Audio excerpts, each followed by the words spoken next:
బులెటిన్లోని ముందుగా హెడ్లైన్స్ చూద్దాం. మోడీ పాలనలో భారత్ ఎంతో అభివృద్ధి చెందింది. కీలక వ్యాఖ్యలు చేసిన పవన్ కళ్యాణ్. ఎయిర్ ఇండియాకు డీజీసీఏ భారీ జరిమానా. షోకేజ్ నోటీసును జారీ చేసిన డీజీసీఏ. అమ్మాయిలకు ఏ టైంలో ఏం చేయాలో బాగా తెలుసు. జనాభా నియంత్రణపై సీఎం వివాదాస్పద వ్యాఖ్యలు.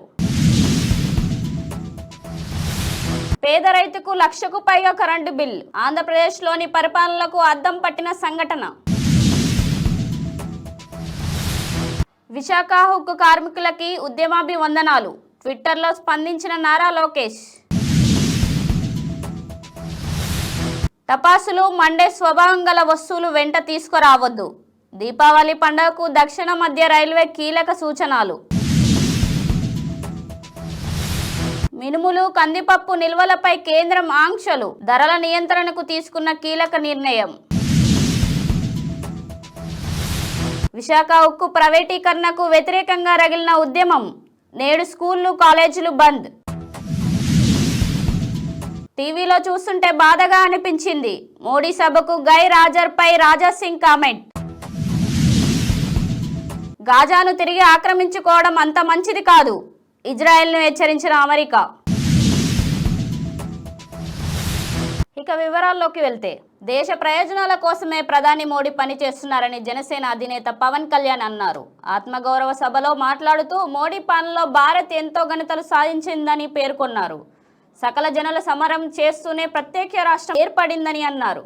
రాష్ట్రంలో దేశంలో బీజేపీ అధికారంలోకి వచ్చేందుకు జనసేన పూర్తి మద్దతు ఇస్తానని తెలిపారు. ఎయిర్ ఇండియా విమానయాన సంస్థకు directorate general of civil aviation జరిమానా విధించింది. సివిల్ ఏవియేషన్లో రిక్వైర్మెంట్ అమలు చేసేందుకు గాను 10 లక్షల జరిమానా విధించినట్లు తెలిపింది. దాంతోపాటు షోకేజ్ నోటీసును జారీ చేసింది. ఎయిర్ ఇండియా దేశీయ విమాన సర్వీసులకు సంబంధించి ఈ ఏడాది మే నెలలో డీజీసీఏ తనిఖీలు నిర్వహించింది.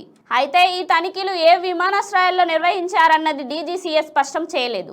బీహార్ సీఎం నితీష్ అసెంబ్లీలో నోరు జారారు. రాష్ట్రంలో సంతానోత్పత్తి రేటు ఎందుకు పడిపోతుందో వివరిస్తూ అసభ్యకరమైన పదజాలాలను ఉపయోగించారు. గతంలో 4.3% సంతానోత్పత్తి రేటు ఇప్పుడు 2.9% పడిపోయింది. సెక్స్ ఎడ్యుకేషన్ గురించి ఇతర అమ్మాయిలకు అవగాహన పెరిగింది. ఏ టైంలో ఏం చేయాలో బాగా తెలుసు, అందుకే జనాభా తగ్గుతుంది అని అన్నారు. ఈ వాక్యాలు నెట్టింట్లో వైరల్ అవుతున్నాయి. విశాఖపట్నంలో పేద రైతు అయిన సుందర్రావు కుటుంబానికి భారీగా కరెంటు బిల్లు వచ్చింది. 1000 కాదు, 2000 కాదు, ఏకంగా 1,53,052 రూపాయలు కరెంటు బిల్లు రావడంతో రైతు ఒక్కసారిగా షాక్ అయ్యాడు. వ్యవసాయంపై ఆధారపడి జీవిస్తుండడంతో బిల్లు కట్టలేక ఇబ్బందులు పడ్డాడు.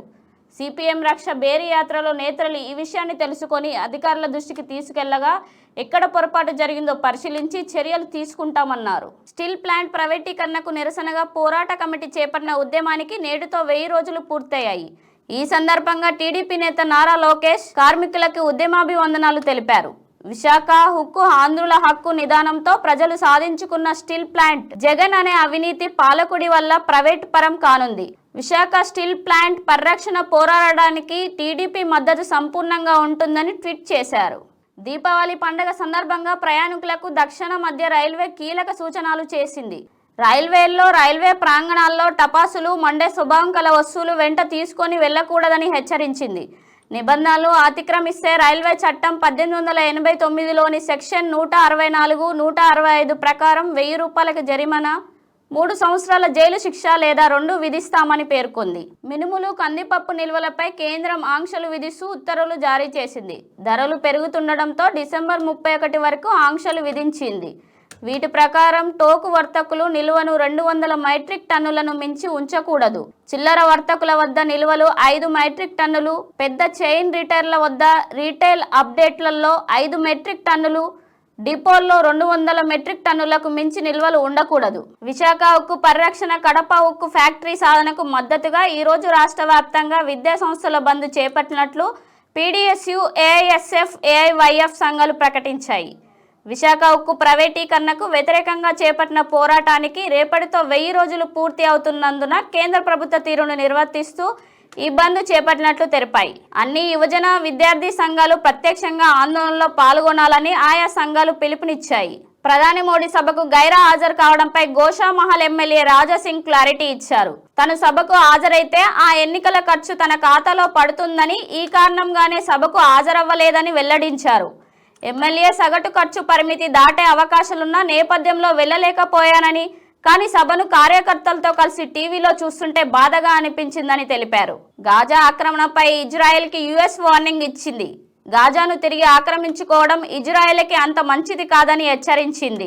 యుద్ధం ముగిసిన తర్వాత గాజాలో నిరవధికంగా భద్రతా బాధ్యత తమదేనని ఇజ్రాయెల్ ప్రధాని ప్రకటించడంపై స్పందిస్తూ ఈ వ్యాఖ్యలు చేసింది. అలాగే గాజాలో మానవతా సహాయాన్ని వేగవంతం చేయాలని బైడెన్ సూచించారని వైట్ హౌస్ జాతీయ భద్రతా మండలి అధికార ప్రతినిధి జాన్ కిర్బీ తెలిపారు. బులెటిన్ లో హెడ్లైన్స్ మళ్ళీ చూద్దాం.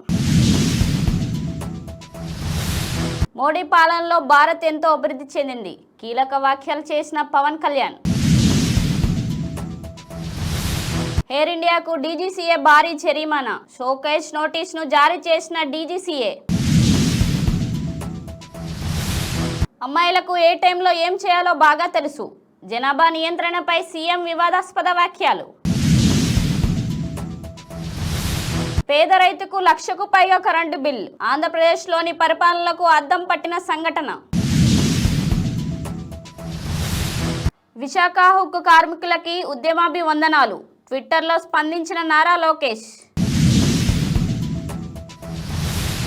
టపాసులు మండే స్వభావం గల వస్తువులు వెంట తీసుకురావద్దు, దీపావళి పండుగకు దక్షిణ మధ్య రైల్వే కీలక సూచనలు. మినుములు కందిపప్పు నిల్వలపై కేంద్రం ఆంక్షలు, ధరల నియంత్రణకు తీసుకున్న కీలక నిర్ణయం. విశాఖ ఉక్కు ప్రైవేటీకరణకు వ్యతిరేకంగా రగిలిన ఉద్యమం, నేడు స్కూళ్లు కాలేజీలు బంద్. టీవీలో చూస్తుంటే బాధగా అనిపించింది, మోడీ సభకు గైర్ హాజరుపై రాజాసింగ్ కామెంట్. గాజాను తిరిగి ఆక్రమించుకోవడం అంత మంచిది కాదు, ఇజ్రాయెల్ను హెచ్చరించిన అమెరికా. ఇది ఇవాల్టి బులెటిన్ విశేషాలు.